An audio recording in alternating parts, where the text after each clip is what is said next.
마태복음 26장 47절에서 56절까지의 말씀을 우리가 한 목소리로 같이 읽도록 하겠습니다. 같이 읽습니다. 말씀하실 때에 열둘 중에 하나인 유다가 왔는데 대제사장들과 백성의 장로들에게서 파송된 큰 무리가 칼과 몽치를 가지고 그와 함께 하였더라. 예수를 파는 자가 그들에게 군호를 짜 이르되 내가 입맞추는 자가 그이니 그를 잡으라 한지라. 곧 예수께 나와 랍비여 안녕하시옵니까 하고 입을 맞추니 예수께서 이르시되 친구여 내가 무엇을 하려고 왔는지 행하라 하신대 이에 그들이 나와 예수께 손을 대어 잡는지라. 예수와 함께 있던 자 중에 하나가 손을 펴 칼을 빼어 대제사장의 종을 쳐 그 귀를 떨어뜨리니 이에 예수께서 이르시되 내 칼을 도로 칼집에 꽂으라.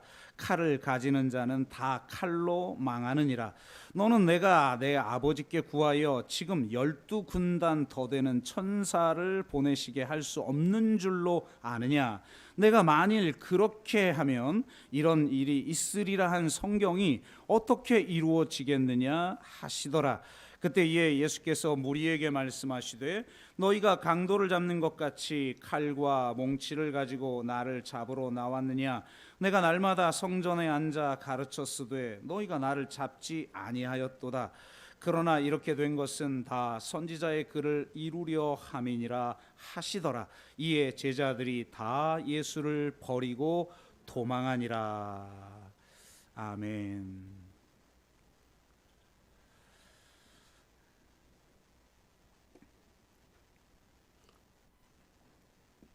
네, 성경에서 가장 중요하게 다루는 주제 두 가지를 들라고 한다면 돈과 권력의 문제일 것입니다. 특히 권력이라는 주제가 매우 중요한데 이 권력은 폭력이라고 하는 주제와 연관이 됩니다. 여러분, 낙원에서 쫓겨난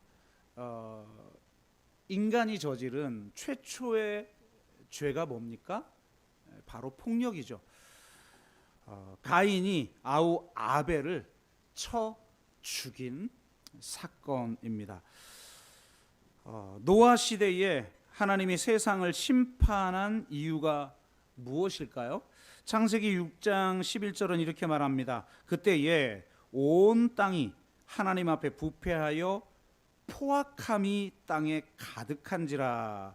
6장 13절 하나님이 노아에게 이르시되 모든 혈육 있는 자의 포악함이 땅에 가득함으로 그 끝날이 내 앞에 이르렀으니 내가 그들을 땅과 함께 멸하리라. 이렇게 말합니다. 그러니까 이 포악함이 심판의 원인이었다는 거예요. 이 포악함이란 폭력을 뜻하는 하마스라는 단어입니다. 그만큼 성경의 핵심적 주제가 바로 이 폭력의 문제라고 하는 것을 알 수가 있고 기독교는 이 문제를 매우 심각하게 다루고 있다는 겁니다. 십자가 사건의 핵심도 바로 폭력입니다. 이 폭력에 대한 것을 이해하지 못하면 십자가를 바로 이해할 수가 없어요. 이는 이후에 한번 자세히 다루게 될 것 같고요. 상황이 이렇다 보니까 예수님이 잡히시는 장면에서도 성경이 핵심적으로 다루는 문제가 바로 이 폭력이라고 하는 주제입니다. 오늘 본문은 사실 너무 여러 겹의 메시지가 있다 보니까 더군다나 마지막 일주일 기간에 예수님의 행적은 굉장히 제가 첨예하고 갈등적인 요소를 가지고 있다는 말씀을 드렸잖아요. 그러다 보니까 참 다루기가 만만치 않아서 설교를 준비하다가 하면서 이런 주제를 다루다 보니까 너무 심각해지고 그래서 저런 주제로 옮겨 보니 너무 어려워지고 그래서 어제는 정말 설교 준비가 너무 어려워서 오늘 설교의 주제로 변경을 하여 새벽까지 준비하여 오늘 말씀을 전합니다. 돌봄사회 요즘 너무나 막 정말 상상을 초월하는 일들이 계속 터지고 있어서 돌봄사의 문제나 또 거룩한 전쟁의 문제나 또 기후 위기의 문제를 이 평화라고 하는 주제와 연관시켜서 좀 말씀을 드리려고 했으나 좀 완전히 방향이 바뀌게 됐습니다. 그래서 어제 주보 올라온 걸 보신 분은 알겠지만 설교 후 찬양이 주는 평화였는데 아침에 바꿨습니다. 네. 약할 때 강함 대신에로 바뀌었어요. 그렇게 이제 설교 주제가 좀 바뀌었다는 것 양해를 해주시고, 오늘 본문을 통해서 진정한 천국 백성으로 살아간다는 것이 무엇인지를 좀 되새기면서 약함을 통해 어떻게 평화의 공동체를, 평화의 세상을 이루어낼 것인지를 함께 고민해보는 시간이 되기를 바랍니다. 이제 본문으로 들어가서 한번 말씀을 나누도록 하겠습니다. 겟세마네 기도가 끝나고 예수님이 야 이제 때가 됐다, 나를 잡으러 온다, 이렇게 말을 마치자 유다가 대제사장들과 백성의 장로들에게서 파송된 큰 무리와 함께 왔다고 되어 있어요. 그러니까 지금 대제사장들과 백성의 장로들이 파송한 사람들은 유대인들이겠죠. 이들은 성전 치안을 담당하는 유대인 군인들, 유대인 관료들일 것으로 우리가 추측이 됩니다. 그런데 요한복음은 예수님을 잡으려는 무리를 이렇게 표현하고 있어요. 군대와 천부장과 유대인의 아랫사람들이 예수를 잡아 결박하여.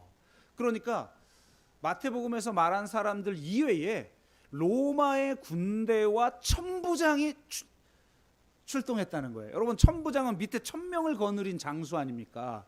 그러니까 이거 지금 예수님을 잡으려고 엄청난 병력이 동원된 거예요. 이 상황이 얼마나 지금 긴박한 상황이고 스펙타클한 상황인지를 여러분이 좀 이해를 하셔야 될 거예요. 마치 테러리스트인 열혈 당원들을 잡으려고 작전을 펼치는 것처럼 보일 정도의 움직임을 보였다는 겁니다. 그들과 함께 온 유다가 그들에게 이렇게 말해요. 내가 입맞추는 자가 그이니 그를 잡으라. 그러니까 아마 밤중이기 때문에 그 타겟을 명확하게 할 필요성이 있었겠죠. 혹은 막 다 흩어져서 달아나는데 타겟을 명확하게 해야 예수를 잡을 수 있지. 막 제자 잡다가 우두머리 놓치는 격이 될 거 아니에요. 그러니까 내가 입맞추면 바로 그 사람인 줄 알아라, 이렇게 얘기를 하고 예수께 나와 랍비여 안녕하시옵니까 라고 말을 하며 입을 맞춥니다. 근데 여러분 보세요. 예수님은 지금 자기를 팔 자가 누군지 알아요, 몰라요? 알잖아요. 나중에 안녕하세요 입 맞추고 나왔는데 봤더니 배신행위여서 어떻게 나한테 이럴 수 있을까? 이게 아니라 지금 나에게 다가와서 나에게 안녕하십니까 하면서 입을 맞추는 행위 자체가 배신의 행위인지를 아는 거예요. 정말 이처럼 비극적인 배신의 장면이 있을까요? 누가 나한테 왔는데 지금 나를 배신할 집사님이 막 목사님은 너무 멋지고 설교가 어떻게 이렇게 은혜스럽고 막 그러더니 내 목을 치려고 하는, 뭐 많이 당해봤지만 그걸 생각해 보세요. 이건 진짜 더군다나 이건 지금 팔리는 거 아니에요. 넘겨지는 거 아니에요. 로마 군대에, 이 대제사장 무리들에게. 야, 참. 그런데 예수님이 어떻게 반응하는가? 이게 정말 기가 막혀요. 뭐라고 하시죠? 친구여, 내가 무엇을 하려고 왔는지 행하라. 야, 네 목적대로 행해. 그런데 뭐라고 말하냐면 친구여라고 부른다는 거예요. 와, 여러분 어떻게 이럴 수 있습니까? 여기서 친구여라는 말은 나의 계명을 지키는 자여라는 의미예요. 유대인들은 계명적인 면에서 사람들의 레벨을 나눕니다. 제가 유대인들은 모든 게 등급이 있다. 공간의 등급, 시간의 등급, 사람의 등급이 있다고 그랬잖아요. 아주 세부적으로 나눌 수 있는데 이 계명적인 면으로만 놓고 보면 세 부류로 나눌 수가 있어요. 얼마나 계명을 잘 지키느냐가 기준인데, 암하레츠, 그리고 나아만, 마지막으로 하베르라고 불러요. 암하레츠란 직역을 하면 그 땅의 사람들 혹은 땅의 백성들이라는 뜻이에요. 전혀 계명을 지키지 않고 계명에 따라 생활하지 않는, 계명과 아무 상관없이 살아가는 사람들을 암하레츠라고 불렀어요. 예를 들면 농사를 짓는 사람들, 양치는 목동들, 혹은 성경에서 율법에서 죄인이라고 칭하는 자들, 예수님이 죄인의 친구다 하면서 어울렸던 바로 그들, 이게 다 암하레츠예요. 그 다음이 나아만인데, 직역을 하면 믿는 사람이라는 말이에요. 이 말의 실제적 의미는 계명을 지키는 사람이라는 뜻입니다. 이 유대인들에게는 이 나아만이라는, 야, 당신은 계명을 지키는 사람이야 라는 인정을 받고 명성을 얻으려면 최소 3인의 증인 이상이 있어야 돼요. 이때 증언하는 내용들도 있어요. 어떤 기준에 맞는 거죠. 마지막이 하벨인데 직역을 하면 친구입니다. 바로 예수님이 사용한 단어죠. 유대 시대에 이 단어는 계명을 그냥 지키는 정도가 아니라, 이 나아만 정도가 아니라 아주 신실하게 지키는 특별한 사람들이에요. 그러니까 이 명칭을 얻기 위해서도 최소 3명 이상의 증언을 받아야 되는데, 증언의 내용이 이 나아만보다 더 레벨이 높아요. 이 사람은 이런 사람이야 라는 거죠. 와, 여러분, 이런 인정을 받는다는 게 얼마나 대단합니까? 교회를 다 다니면 다 교인이라고 치지만 진짜 그리스도인이냐? 와, 저분은 찐이야 라고 인정해 주는 사람입니까? 그리고 그게 나아만인데 찐 중에 찐, 이게 하벨이에요. 친구라는 단어입니다. 요한복음 15장에는 이걸 분명하게 이야기하고 있죠. 예수님은 제자들을 향해 친구라고 말을 합니다. 15장 12절에 15절 말씀, 내 계명은 곧 내가 너희를 사랑하는 것 같이 너희도 서로 사랑하라. 예수님이 준 새 계명은 서로 사랑하라는 거예요. 이것이니라, 사람이 친구를 위하여 자기 목숨을 버리면 이보다 더 큰 사랑이 없나니. 자, 보세요. 너희는 내가 명하는 대로 행하면 곧 나의 친구라. 계명을 진짜, 나의 계명을 진짜 잘 지키는 자다라는 거죠. 나의 친구라. 이제부터는 너희를 종이라 하지 아니하리니 종은 주인이 하는 것을 알지 못함이라. 너희를 친구라 하였노니 내가 내 아버지께 들은 것을 다 너희에게 알게 하였고 그 알게 한 것을 너희는 지키는 자다. 하베르다, 친구다, 이렇게 말씀하고 있는 거예요. 그런데 지금 자신을 팔아 넘길 유다를 향해서 여전히 친구여라고 부르신다는 거예요.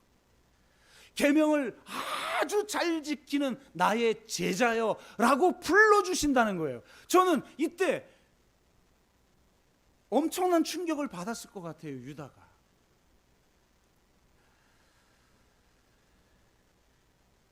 이것이 바로 주님의 사랑이고 주님의 은혜죠.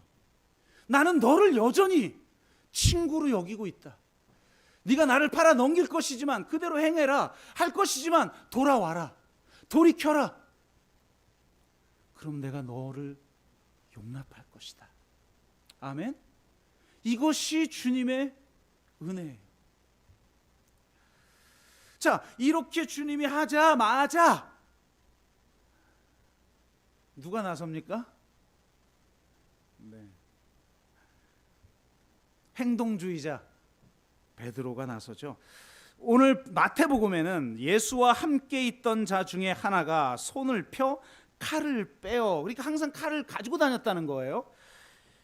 칼을 빼어 대제사장의 종을 쳐 그 귀를 떨어뜨렸다고 기록하고 있습니다. 그런데 요한복음은 이가 누군지를 정확하게 이야기하는데 바로 베드로다. 베드로가 대제사장의 종 말고의 귀를 베었다, 이렇게 설명을 하고 있습니다. 우리는 지금까지 베드로가 아마도 열심당원이거나 최소한 열심당원의 성향을 가진 사람이라고 추측했습니다. 그런데 그것을 마치 증명이라도 해주려는 듯 그는 품고 있던 칼을 꺼내 대제사장의 종 말고의 귀를 베어버렸어요. 여러분, 이 상황이 지금 자기를 잡으려고 오니까 베드로가 그냥 칼 꺼내서 지금 막 휘둘렀구나, 이렇게 생각하면 안 돼요. 이게 지금 생각해 보세요.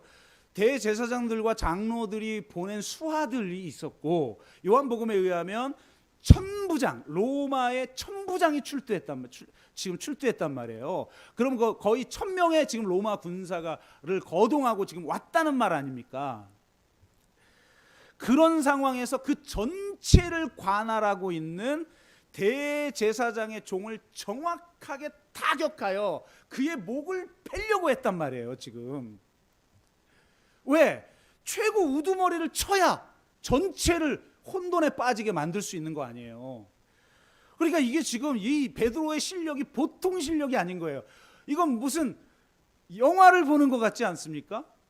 여긴 지금 12명과 예수님이 있는데 지금 1000명 가까운 사람들이 잡으려고 왔는데 그 중에 전체 지도자를 정확하게 타격하는 이 베드로의 솜씨, 역시 열혈당원 아닐까 하는 추측이 계속 되는 거죠. 무슨 대하 드라마에서 그 왕의 호위무사가 정도 된 어떤 행보를 보이고 있는 거예요. 세종으로 말하면 누구더라? 무휼? 무휼 같은 사람이 갑자기 나서가지고 지금 상대 우두머리를 친 거예요. 대제사장의 종이 어떤 사람이냐면 대제사장의 참모예요. 참모. 부관이에요. 부관. 여러분이 제사장의 조직이 있어요. 엄청난 조직입니다. 거대한 조직이에요. 대제사장들의 우두머리가 제사장들의 우두머리가 대제사장이고 그 밑에 2명의 참모가, 종이 있어요. 참모가 있고 그 2명 밑에 또 수많은 제사장이 있고 제사장 밑에 수많은 일반 제사장이 있어요. 레위인들, 일반 레위인들 빼고. 그러니까 이 거대한 그 조직의 최고 우두머리가 대제사장인데 대제사장들이라고 돼 있잖아요. 이 완전히 원래 교황이 예를 들면 한 명이잖아요. 한 명이 죽어야 다음 교황이 되는 거잖아요. 그렇듯 대제사장도 그런 건데 대제사장이 여럿이에요. 완전히 지금 유대 시대 때는 지금 하여튼 콩가루 유대교였거든요. 로마 황제가 그냥 임명하면 막 제사장이 돼버리니까 말도 안 되는 거예요. 그냥 제사장 가문에서만 나오는 게 아니라 막 아무나 막 돼버리는 거죠. 그래서 그 제사장들이라고 표현할 정도로 있는데 그 대사장의 밑에 그 부관이 2명인데 이 부관을 뭐라고 부르냐면 한 명은 전쟁의 메시아라. 메시아라는 말은 기름 부은 자라는 뜻이에요. 전쟁을 위해서 기름 부음 받은 자라는 뜻입니다. 전쟁의 메시아이고 또 하나의 부관이 세간, 히브리어로 세간이라고 부르는 제사장입니다. 전쟁의 메시아는 이스라엘이 전쟁에 나갈 때 가장 앞서 나갈 수 있도록 기름을 부어 임명하는 직분인데요. 어떤 면에서 본다면 세간보다는 높은 지위에 있지만 그 직분의 성격상 성전 밖에서 해야 하는 사역이었으므로 성전 안에서 하는 사역에서는 실제적으로 대제사장 다음의 직분이 바로 세간이에요. 이 세간, 대제사장의 종 중에 하나인 세간은 성전 안에서 대제사장이 참여하는 모든 일에 대제사장을 보좌하고 수행하는 임무를 맡은 보좌관이었어요. 그래서 그는 차기 대제사장이 될 확률이 높은 사람이었습니다. 그는 모든 면에서 대제사장의 참모 역할을 했을 뿐 아니라 그 아래에 있는 수많은 제사장들을 지휘하는 역할을 하는 자예요. 그가 지금 출두한 거예요. 그러니 지금 어떤 상황인지 아시겠죠, 여러분? 예수님을 잡으러 오는 상황이 뭐 소수 몇 명이 와가지고 너 잡아갈게 막 이런 게 아니에요. 지금 아주 긴밀한 작전을 쓰면서 엄청난 병력을 가져와서 그 전체를 다스리는 대제사장의 바로 밑에 이 세간이라는 종 이름이 말고였던 거죠. 그를 정확하게 타격한 거예요, 여러분. 지금 이거 베드로가 어떤 솜씨를 가진지 알겠죠. 네. 지금 무혈이 나선 거예요. 세종의 소위 무사 무혈이. 그런데 아마 목숨을 노렸겠죠. 그런데 어떤 상황인지 몰라도 지금 귀만 잘려나갔어요. 다행이죠. 만약에 목을 치는데 성공했어 봐요. 게임 끝난 거예요. 예수의 도당은 대제사장의 부관을 죽인 죄를 저지른 도당이 되어버리는 거죠. 지배 세력의 의도대로 진짜 열심당원으로 낙인 찍혀버리는 상황인 거예요. 다행히 귀밖엔 잘라내질 않았어요. 그 상황에서 예수님이 개입합니다. 멈춰라. 네 칼을 도로 칼집에 꽂으라. 칼을 가지는 자는 칼로 망하느니라. 너는 내가 내 아버지께 구하여 지금 12군단 더 되는 천사를 보내시게 할 수 없는 줄로 아느냐. 내가 만일 그렇게 하면 이런 일이 있으리라 한 성경이 어떻게 이루어지겠느냐. 그러면서 베드로를 말립니다. 이때 가장 유명한 말씀이 칼을 가지는 자는 다 칼로 망하느니라 라는 말씀이죠. 이것이 오늘 본문의 핵심 메시지인데요. 이 말을 우리는 어떻게 해석해야 될까요? 크게 세 가지로 해석을 할 수 있다고 생각하는데, 첫째는 사적으로 칼을 쓰는 자는 공적인 칼로 심판을 받는다는 의미예요. 그러니까 사적인 폭력이나 사적인 복수를 금하는 의미로 볼 수 있어요. 사적인 폭력이나 사적인 복수를 행할 경우 법의 심판 혹은 공권력의 심판을 받게 된다는 말이죠. 하나님은 죄를 공적으로 다루기를 원하십니다. 왜냐하면 개인적으로 사적으로 다루기 시작할 때 이 폭력의 악순환을 끊을 수가 없기 때문에 그렇습니다. 또한 이것이 하나님이 원수를 갚아줄 것이므로 사적인 복수를 하지 말고 용서하라는 의미 중 하나인 것이죠. 공권력의 핵심이 무엇입니까? 바로 칼입니다. 로마서 13장에 보면 바울이 말한 것처럼 공권력에 하나님이 칼을 주셨다고 말하고 있죠. 칼. 네. 이 공적 심판을 행할 수 있는 힘, 그것이 바로 칼입니다. 하나님은 폭력의 문제를 공적으로 해결하기를 원하시는 거예요.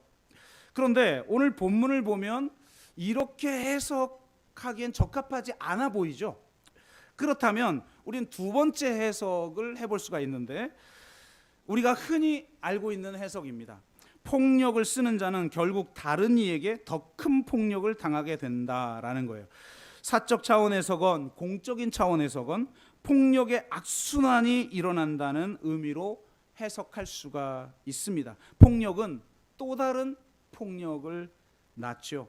최초의 가해적 폭력이든 그 시원적 폭력에 대한 대항 폭력이든 또 다른 폭력을 낳는 건 둘 다 마찬가지라는 겁니다. 우리가 이 폭력이라고 할 때 외적으로 드러나는 형태의 폭력만 이해하면 성경의 메시지를 제대로 이해할 수가 없어요. 우리 주변에서 신체적으로 폭력을 행사하는 사람은 그렇게 많지 않거든요. 물론 요즘은 지하철 다니기도 두려워서 어느 역에서 내가 사람을 무차별 죽이겠다고 진짜 실행을 하니까 도대체 지금 어떤 세상에 사는지 우리가 모르겠는데요. 그런 경우는 우리가 일상에서는 사실 쉬운 경우는 아니죠. 그래서 폭력에 대한 총체적 이해가 필요한데, 가해적 폭력에는 크게 두 가지가 있어요. 하나는 주관적 폭력, 다른 하나는 객관적 폭력인데, 우리가 주관적으로 실제적으로 경험할 수 있는 그런 폭력이란 뜻이에요. 주관적 폭력은 명확히 식별 가능한 행위자가 저지르는 폭력이에요. 가정폭력, 데이트 폭력, 학폭, 묻지마 폭력이나 살인 예고와 실행, 혹은 국가 간의 전쟁 등 우리가 흔히 목격하는 직접적이고 가시적인 폭력이죠. 그러니까 주관적 폭력은 평상시에 비폭력적 상황을 전제하여 경험하는 폭력이에요. 그러니까 이 주관적 폭력은 정상적이고 평온한 상태를 깨트리고 혼란시키는 그런 폭력인 거죠. 우린 누구도 이런 폭력을 원하지 않죠. 그런데 이런 폭력만 있는 게 아니라 객관적 폭력이라는 게 있는데, 이 객관적 폭력은 비가시적 폭력이에요. 크게 두 가지로 나눌 수가 있는데, 하나는 상징적 폭력이고 다른 하나는 구조적 폭력입니다. 상징적 폭력은 이데올로기적 폭력이라고도 할 수가 있는데, 주로 언어와 지식을 통해 드러나죠. 예를 들면 암탉이 울면 집안이 망한다, 이런 여성 차별적 그런 어떤 격언, 게을러서 가난한 사람은 게을러서 가난한 거다라는 이데올로기라든지 이런 여러 가지가 있을 수 있잖아요. 그러니까 이런 어떤 지식적 폭력이라는 게 존재해요. 지식과 권력은 타원의 두 초점처럼 항상 함께 작동합니다. 지식은 권력의 효과고 권력은 지식의 효과죠. 분리될 수 있는 게 아니에요. 권력이 작동하려면, 폭력이 작동하려면 반드시 상징적 폭력을 함께 가져야만 돼요. 이게 무슨 말이냐면, 우리가 가진 어떤 지식을 예수 믿고 나서 하나님의 말씀으로 완전히 갈아엎지 않는 한은 내 정치관, 내 경제관, 내 문화관, 내 사회관, 내 대인관계관, 뭐든지 그런 어떤 지식이 바뀌지 않는다면 우리는 우리 자신도 모르게 어떤 폭력적인 상황에 동조하고 복무하게 된다는 거예요. 나는 아무것도 안 하면서 동조하게 되는 거예요. 그래서 우리가 이 지식에 대한 고민을 반드시 해야 돼요. 그래서 제가 이렇게 어려운 설교를 한다는 거 양해를 해 주시길 바라요. 자기는 객관적으로 주관적 폭력만 안 하면 나는 폭력 쓰지 않고 나 잘 살아가는데요. 그럼 뭐예요? 이데올로기에 동조하면서 이 상징적 폭력에 동조하고 있는데, 복무하고 있는데, 부역하고 있는데, 그리고 상징 자본을 많이 가진 자가 그렇지 못한 자에게 행하는 어떤 차별들을 강화하는 그런 일을 우리도 모르게 해버리게 된다는 거예요. 예수를 믿고 나면 바뀌어야 돼요. 우리의 지식이. 객관적 폭력의 두 번째는 구조적 폭력인데, 구조적 폭력은 체제적 폭력이라고 할 수 있어요. 이거 설명이 그동안 많이 했으니까 대표적인 이야기를 하나 하자면, 까마라 주교가 이런 말을 하죠. 사람들은 내가 가난한 사람들을 돕자 나를 성자로 여기며 추앙했다. 그런데 내가 가난한 사람들은 왜 가난한가? 이건 체제의 문제를 묻는 거잖아요. 왜 가난한가를 묻자 나를 공산주의자로 여기며 핍박했다. 우리나라로 말하면 종북 좌빨로 여기고 핍박했다. 이런 뜻이겠죠. 그러니까 이 체제적 폭력은 경제 체계나 정치 체계가 정상적으로 작동하는 그 자체가 폭력이라는 거예요. 그러니까 이 주관적 폭력은 정상적인 평온한 상태를 깨트리는, 그게 우리가 흔히 생각하는 폭력인 거고, 이 구조적 폭력은 뭐냐면 정상적으로 작동하는 게 폭력인 거예요. 이게 사실은 더 무서운 폭력이죠. 영향력 면에서 가장 강력함에도 불구하고 그것이 보이지 않게 작동하기 때문이에요. 그래서 이걸 볼 줄 아는 눈이 있어야 돼요. 관점, 굉장히 중요하죠. 그래서 최고의 우정은 입장의 동일함, 관점의 동일함이에요. 자, 여하튼 이런 폭력들은 더 큰 가해적 폭력을 낳아요. 자체적으로 더 큰 폭력을 생산해내기도 하고, 또 더 강력한 적을 만들어요. 우리가 폭력적이 될 때 더 강적이 항상 나타나게 되어 있는 거예요. 그러니까 내가 계속 폭력과 힘을 추구하는 한 그에 상응하는 적은 항상 만들어진다. 이게 무서운 거죠. 우리는 1, 2차 세계대전과 냉전 시대를 지내왔고, 지금은 신냉전과 정치적 부족주의로 분열된 세상에 살고 있기 때문에 이것을 온몸으로 지금 실감하고 있습니다. 뿐만 아니라 가해적 폭력은 이에 대해 대항 폭력을 만들어내기도 하죠. 대항 폭력은 대안을 만들어내기 위한 폭력이지만 결국 또 다른 폭력을 낳는다는 치명적인 약점을 가지고 있어요. 베드로가 그랬어요. 지금 자신이 꿈꾸는 혁명, 자신이 꿈꾸는 하나님의 나라, 자신이 꿈꾸는 이스라엘의 회복, 그거를 추구하며 항상 칼을 품고 다녔단 말이에요. 그런 자가, 그러니까 베드로는 지금까지 설교하면서 계속 강조를 했지만 로마의 황제보다 더 강력한 왕, 다윗 왕과도 같은 왕, 그리고 로마보다 더 강력한 이스라엘 제국, 그것을 꿈꿨단 말이죠. 그래서 결국 그것을 방해하는 정당한 대의를 위해, 하나님 나라를 위해 그는 칼을 빼들고 대제사장 말고의 귀를 잘라내버린 거예요. 그런데 그것이 정말 원래 의도대로 성공을 했다면 정말 엄청난 예수님의 사역 자체를 무화시켜버릴 수도 있는 행동을 지금 하고 있는 거죠.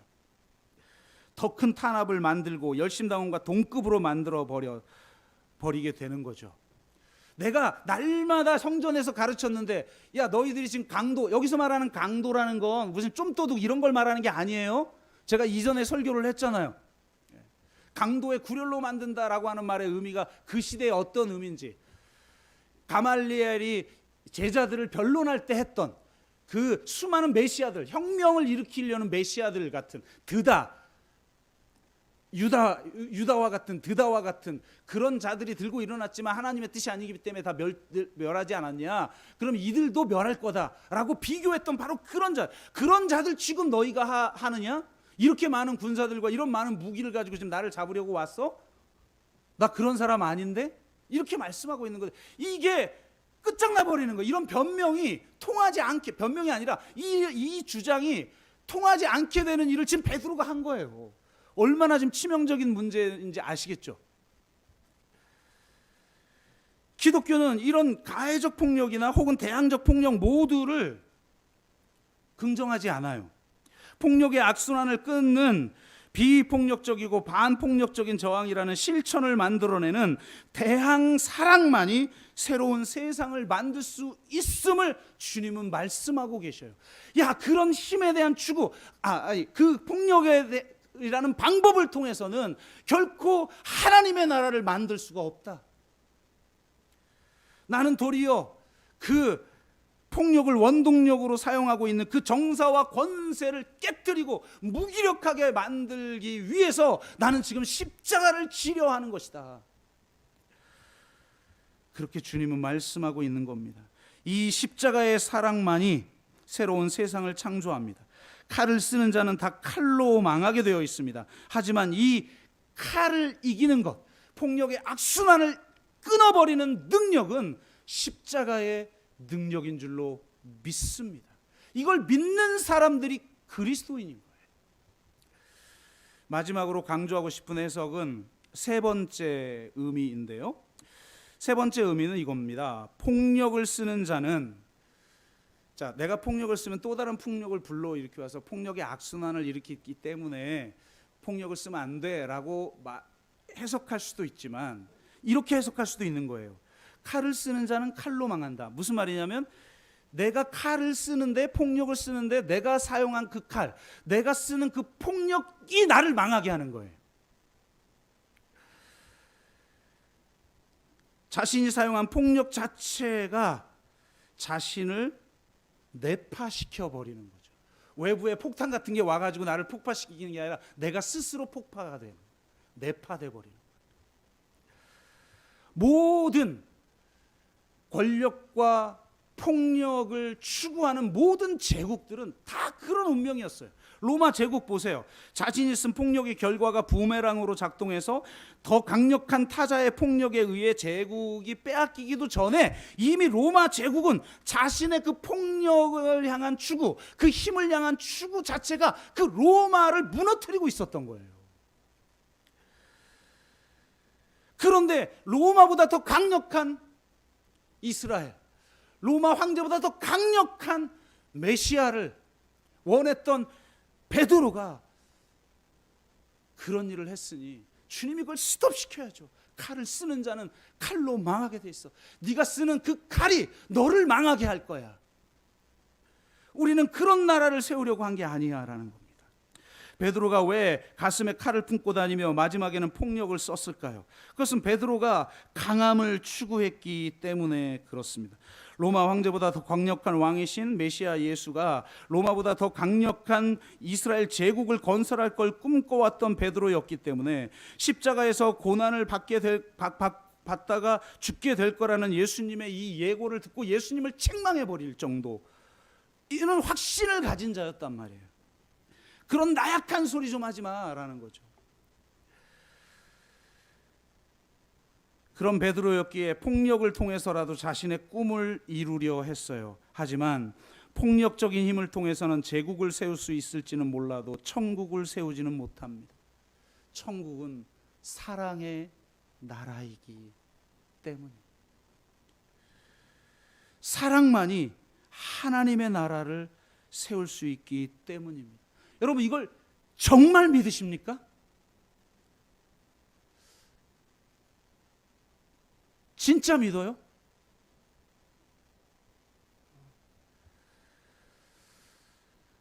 주님은 이렇게 말씀하시죠. 너는 내가 내 아버지께 구하여 지금 12군단 더 되는 천사를 보내시게 할 수 없는 줄로 아느냐. 여러분, 이 유대 시대 때 하늘에 있는 천군 천사를 불러낼 수 있는 사람이 있어요. 그 사람을 유대인들은 두 부류의 사람으로 이해를 했는데, 두 사람이에요. 하나는 엘리사급 선지자인 거죠. 또 하나는 바로 아까 앞에서 말씀드린 전쟁의 메시아. 이 사람들은 하늘의 천군 천사를 불러올 수 있다고 믿었어요. 여러분, 엘리사가 어떤 사람이에요? 열왕기하 6장에 보니까 아람 군대가 야, 지금 왕을 칠 게 아니야, 이 왕의 침실에서 모든 걸 다 그 하늘의 비밀까지 알려주는 선지자가 있대. 그를 쳐야 우리가 이길 수 있어. 그래서 아람 군대가 왕을 치는 게 아니라 엘리사를 치러 와요. 엘리사가 머문 도단이라는 도읍을 그 전체 군대가 에워싸요. 그러니까 이를 본 이 엘리사의 사환이 겁을 먹고 두려워하는 거예요. 그러자 엘리사가 이렇게 기도하죠. 왕하 6장 17절. 기도하여 이르되 여호와여 원하건대 그의 눈을 열어 보게 하옵소서. 아멘. 이게 믿음입니다. 믿음은 눈이 열리는 거예요. 요한계시록을 왜 줬어요? 아니, 이 세상에 가장 강력한 나라는 로마고 가장 강력한 황제는 로마의 황제처럼 보여요. 그 황제가 다스리는 로마가 우리를 계속 핍박해요. 언제 다시 주님 오시려나? 주님은 오시지 않죠. 계속 사람들은 그 핍박이 길어지자 막 배교를 하죠. 사람들이 이 로마와 타협하면서 이제 막 타락하기 시작하죠. 그렇게 실망스러울 때 요한을 통해서 하나님이 계시의 말씀을 주는 거예요. 야, 세상의 왕이 승리자인 것 같지? 아니야. 세상의 승리자는 저 하늘에 계신 어린 양이야. 아멘. 그거를 계시라는 게 뭐예요? 우리 눈을 열어서 우리가 보지 못했던 그걸 보여준 거예요. 요한계시록은 그 영적 실상을 우리에게 보여준 거예요. 그것처럼 지금 엘리사가 기도하는, 자기 눈에는 보이는데 이 사환에게는 안 보이는 거예요. 그러니까 두려워하는 거죠. 여러분, 왜 두려워해요? 눈이 열리지 않아서 그런 거예요. 정말 하나님이 살아계심을 우리가 보지 못하기 때문이에요. 그래서 눈을 열어 보게 하소서 하니 여호와께서 그 청년의 눈을 여심해 그가 보니 불말과 불병거가 산에 가득하여 엘리사를 둘렀더라. 아멘. 아무리 지금 1000명의 군사가 나를 잡으려고 와도 지금 13명, 예수님과 12명의 제자밖에 없어도 천군 천사를 불러내면 여러분이 이길 줄로 믿습니다. 그런 믿음을 가진 분이에요. 그러니 내가 불러낼 수 없단 말이냐? 또 하나, 전쟁의 메시아가 이런 일을 할 수 있어요. 이 전쟁의 메시아는 누구라고 그랬어요? 대제사장의 부관 중 2명 중 1명이에요. 전쟁의 메시아는 두 가지의 명령을 수행하는 의무가 있어요. 첫째는 아말렉과 같은 영원한 이스라엘의 적을 진멸하는 것이었고, 두 번째로 이스라엘 백성들을 적으로부터 구원해내는 일이었어요. 그래서 실제적으로 이 자신들을 어둠의 자녀들과의 전쟁을 위하여 준비된 빛의 자녀라고 믿었던 쿰난 공동체 사람들이 있었는데, 이들의 저작물을 보면 자신의 공동체가 이 전쟁의 메시아와 연결되어 있다라고 믿었어요. 그러니까 전쟁의 메시아의 도움, 하늘의 천군 전사를 불러내는 그 전쟁의 메시아의 도움을 받아 빛의 자녀인 우리가 이 세상의 어둠의 자녀들을 이길 것이다 라고 믿었던 섹트가 있었어요. 주님과 비슷한 언어를 예수님과 비슷한 언어들을 사용하죠. 그러나 주님은 섹트, 저 사막 한 곳에 무슨 공동체를 따로 이루는 그것이 아니라 세상 한가운데서 하나님 나라를 세우기를 원하시는 분이었던 거죠. 그들과 달라요. 그러니까 이런 전쟁의 메시아로서 내가 12군단을 내가 불러낼 수 없어서 내가 이러고 있는지 아니야 라는 거예요. 왜? 베드로는 예수님이 그 전쟁의 메시아 같은 분이라고 믿었어요. 그래서 천군 천사를 불러내서 이 로마의 압제로부터 이스라엘을 해방할 강력한 왕이라고 믿고 자기 전 재산을 버리고 가족도 버리고 예수님의 제자가 됐는데, 그런 제자인이 칼을 빼겠죠. 그를 향해, 야, 내가 12군단을 지금 불러낼 수 없어서 이러고 있는 줄 알아? 아니야. 그 12군단의 힘으로 이룬 나라, 그게 내가 지금 세우려고 하는 나라가 아니야. 힘을 통해서 이루는 나라, 폭력을 통해서 이루는 나라가 아니야. 내가 세우려고 하는 나라는 사랑의 나라야.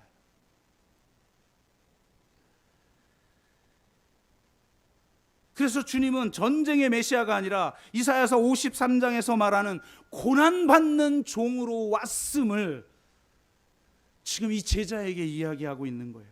철저하게 낮아지고 약해지셔서 사랑의 능력으로 세상을 구원하기 위해 오셨습니다. 빌립보서 2장 6절에서 8절, 그는 근본 하나님의 본체시나 하나님과 동등됨을 취할 것으로 여기지 아니하시고 오히려 자기를 비워 종의 형체를 가지사 사람들과 같이 되셨고 사람의 모양으로 나타나사 자기를 낮추시고 죽기까지 복종하셨으니 곧 십자가에 죽으심이라. 아멘. 바로 이 십자가의 도가 멸망하는 자들에겐 미련한 것이지만 구원을 받는 우리에게는 하나님의 능력인 것입니다. 고린도전서 1장 22절에서 25절, 유대인은 표적을 구하고 헬라인은 지혜를 찾으나 우리는 십자가에 못 박히신 그리스도를 전하니 유대인에게는 거리끼는 것이요 이방인에게는 미련한 것이로되 오직 부르심을 받은 자들에게는 유대인이나 헬라인이나 그리스도는 하나님의 능력이요 하나님의 지혜니라. 하나님의 어리석음이 사람보다 지혜롭고 하나님의 약하심이 사람보다 강하니라. 사람이 아무리 지혜로워도 하나님의 어리석음이 더 지혜롭습니다. 세상이 아무리 강력해도 AI가 이제 상용적 AI가 나서면 이제 세상은 완전히 바뀌는 거예요.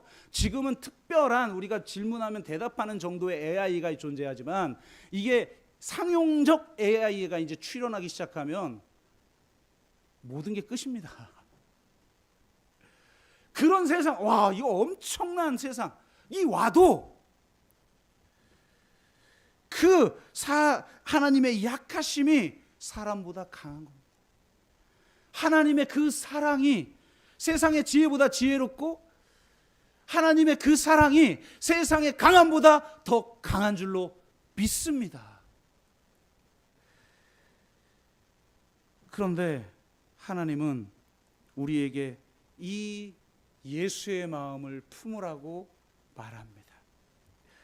빌립보서 2장 5절, 너희 안에 이 마음을 품으라 곧 그리스도 예수의 마음이니. 아멘.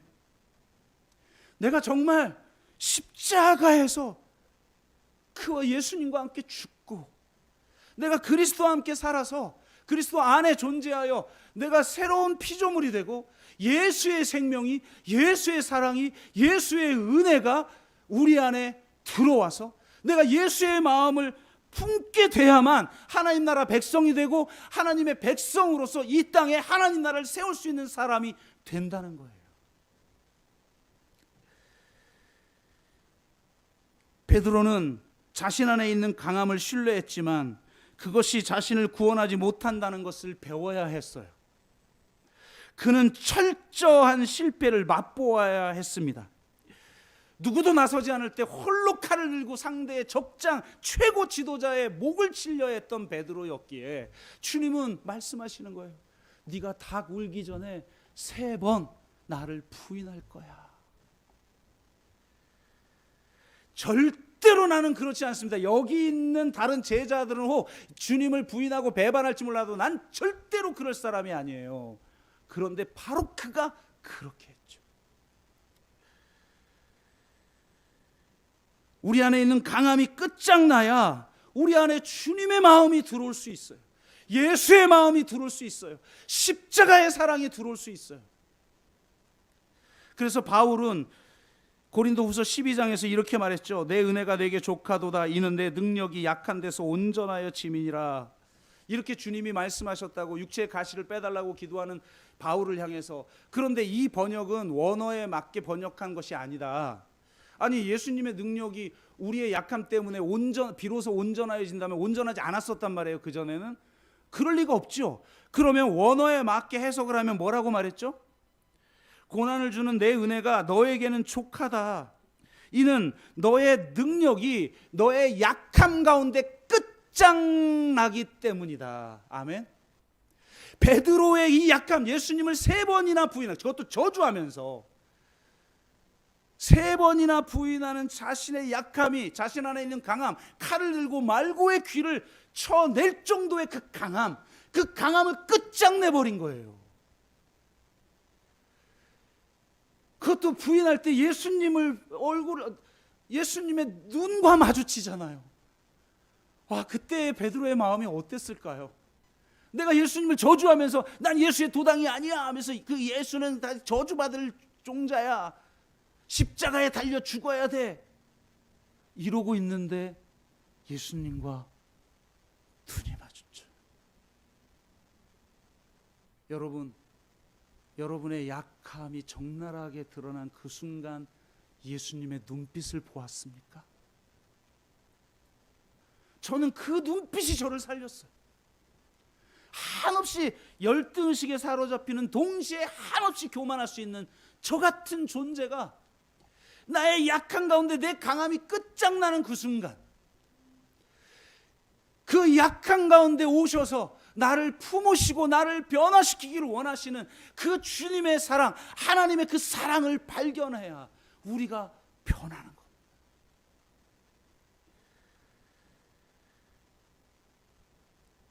그래서 사도 바울은 고백하죠. 이는 내가 약할 그때의 강함이라. 이 강함은 세상적 강함이 아닙니다. 우리가 얻고 싶어하는 그런 강함이 아닙니다. 이 강함은 하나님의 약하심이요, 십자가의 능력이요, 사랑의 능력입니다. 자신을 팔아 넘기는 유다를 향해서도 친구여라고 불러줄 수 있는 능력입니다. 여러분을 배신하는 사람을 여전히 친구여라고 불러줄 사랑이 여러분 안에 있습니다. 자신을 3번씩이나 부인한 베드로를 끝까지 찾아가셔서 3번씩이나 그 안에 있는 사랑을 불러일으키고 새로운 사명을 주시는 그 주님의 사랑, 그것이 바로 하나님 나라를 세우는 사랑인 것입니다. 내가 죄인 되었을 때, 내가 약했을 때, 내가 원수 되었을 때 먼저 사랑해 주시는 그 사랑, 이 사랑만이 이처럼 전쟁이 난무하고 이처럼 폭력이 난무하고 이처럼 분열이 난무해서 서로 싸우고 있는 이 세상을 치유하는 능력인 줄로 믿습니다. 둘을 하나 되게 하는 능력인 줄로 믿습니다. 그 사랑이 아니고서는 하나님의 나라를 세울 수가 없습니다. 제국의 백성은 황제의 강함을 추구하지만 천국 백성은 하나님의 약하심을 추구합니다. 여러분, 십자가에서 죽어 약한 자가 되시기를 주 이름으로 축복합니다. 그 사랑의 약함으로 세상 그 무슨 힘보다 강한 그 사랑의 약함으로 사랑하시고 유다와 같은 자를 향해 친구로 하시고 나를 배신하는 자를 찾아가 그 안에 있는 사랑을 환기시켜 주는 그런 사랑의 공동체를 세워가는 저와 여러분 되시기를 주의 이름으로 축복합니다.